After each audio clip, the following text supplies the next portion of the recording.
वेदव्यास जन्म कथा। प्राचीन काल में सुधन्वा नाम के एक राजा थे। वे एक दिन आखेट के लिए वन गए। उनके जाने के बाद ही उनकी पत्नी रजस्वला हो गई। उसने इस समाचार को अपने शिकारी पक्षी के माध्यम से राजा के पास भिजवाया। समाचार पाकर महाराज सुधन्वा ने एक दोने में अपना वीर्य निकालकर पक्षी को दे दिया।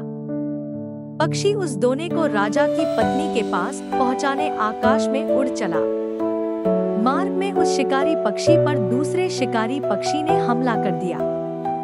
दोनों पक्षियों में युद्ध होने लगा। युद्ध के दौरान वह दोना पक्षी के पंजे से छूटकर यमुना में जा गिरा। यमुना में ब्रह्मा के शाप से मछली बनी एक अप्सरा रहती थी।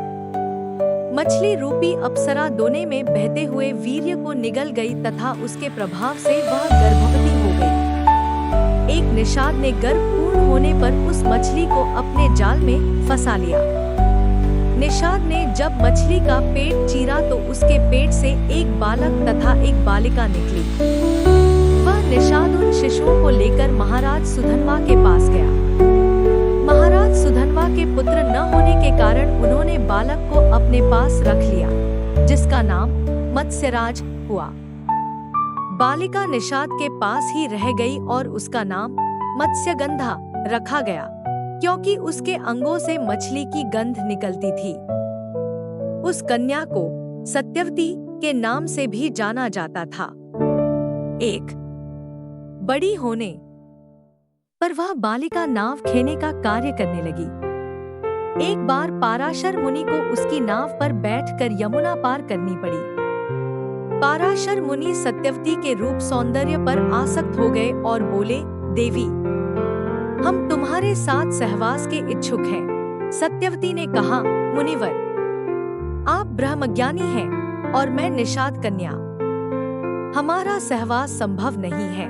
तब पाराशर मुनि बोले, तुम चिंता मत करो, प्रसूति होने पर भी तुम कुमारी ही रहोगी। इतना कहकर उन्होंने अपने योगबल से चारों ओर घने कुहरे का जाल रच दिया और सत्यवती के साथ भोग किया।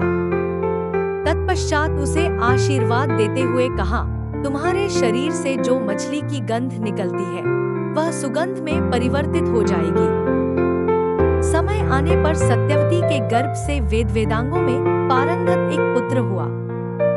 जन्म होते ही वह बालक बड़ा हो गया और अपनी माता से बोला, माता, तू जब कभी भी विपत्ति में मुझे स्मरण करेगी, मैं उपस्थित हो जाऊंगा।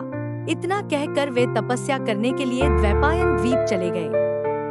द्वैपायन द्वीप में तपस्या करने तथा उनके शरीर का रंग काला होने के कारण उन्हें कृष्ण द्वैपायन कहा जाने लगा। आगे चलकर वेदों का भाष्य करने के कारण वे वेदव्यास के नाम से विख्यात हुए।